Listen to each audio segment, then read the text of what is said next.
Hi there guys, and welcome back to Naturally Rawsome. I'm Eva, and today I want to talk about magnesium. Do you need it? Do you supplement it? Which kind of magnesium supplement are you using, or which is good to use? All of this in today's episode. So let's get started. First of all, what kind of magnesium supplements are there? There are basically 4 to 5 supplements of magnesium, different types, and most of them are okay and good, but there is one that is not so good for your body, and this would be magnesium citrate. And this is the one that you commonly get in the supermarket, in the health food stores. And the reason why it is not so good is because it contains citric acid, and citric acid is not from citrus fruits as you might think, and it's not natural. It's actually derived in labs and made of corn, and it's also grown on mold, and for some people that might be challenging because they have a mold sensitivity. So magnesium citrate is not a very good option. And for some people, magnesium citrate can even create diarrhea, and it's because they can't absorb all of the magnesium that is in the supplement, and the body is trying to get rid of whatever it doesn't need.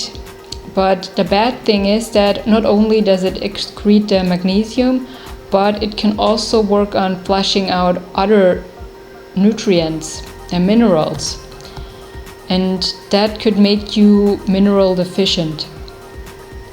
So it's important to consider the right kind of magnesium supplement, but also the right kind of dosage, because even with the other magnesium supplements that there are, it can create that loose stool. So always consider the right dosage and see what works out best for you. For me, I've been using magnesium glycinate since quite a few years now, and it took me a while to find out what's the right dosage. Well, not really that long, because you always realize how, you always see how your body reacts to it right away, or at least within a day. So what are the other magnesium supplements that there are?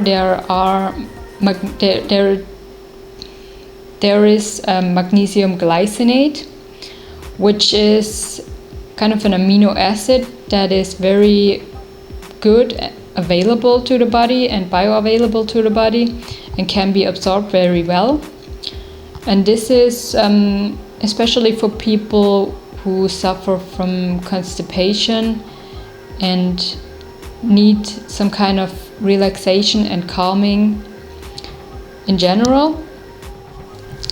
And then another magnesium that there is magnesium malate, which is also very good and bioavailable to the body. And this is a very good magnesium choice for athletes, and it helps to recover quickly from your trainings. And then a third one that there is magnesium, or the fourth one, is magnesium L3R3.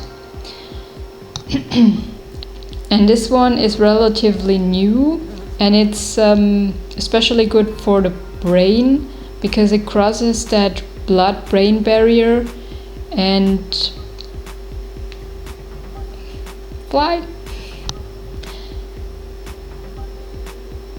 and goes directly into the brain. And this is probably the most beneficial for people with brain fog and things like migraine.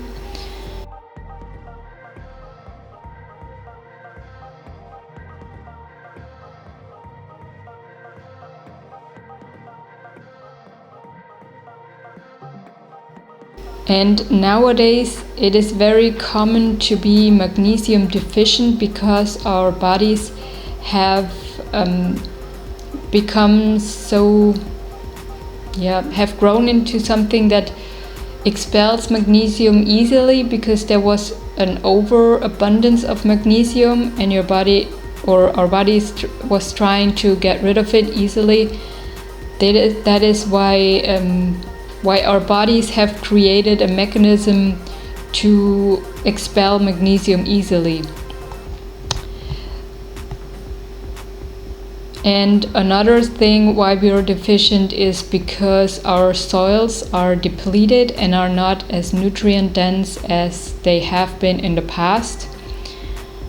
And the third reason is because we're consuming too much calcium nowadays, which most of the people think we need our calcium from the milk and dairy products. It's good for the bones, but the contrary is true.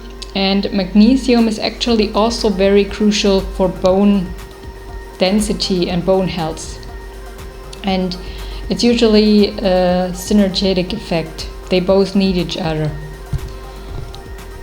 That's why for some people it might make sense to supplement with a combination of calcium and magnesium to have the right ratios and being able to absorb it much better. So how do you know if you are magnesium deficient? Well, you can get yourself tested, but a blood test is never that accurate. And I think there is some kind of urine test which is much better to test it.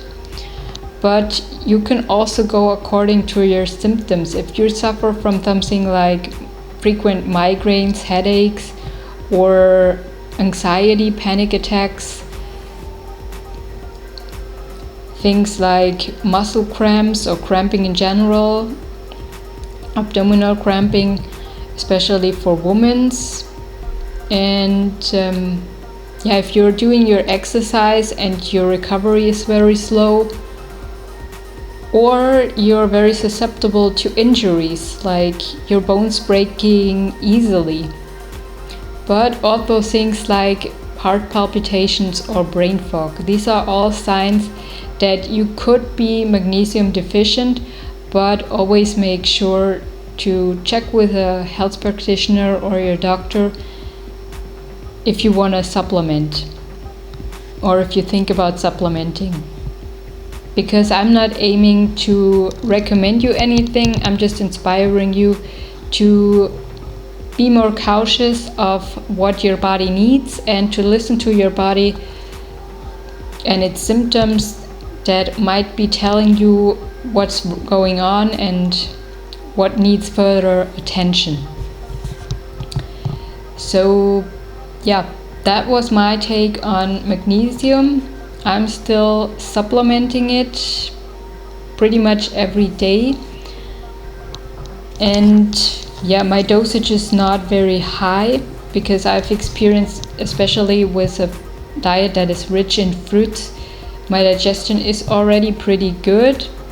But if I eat things like steamed pumpkin or potatoes, which are richer in starches and digest a little bit slower than the water-rich fruits, then supplementing with magnesium is kind of beneficial for digestion and makes me feel better in general. That's my take on magnesium then, and I hope you enjoyed it and there was something useful for you in it. And if you have any more questions or you want to share your experience, feel free to leave your comments down below. Would be glad to read them.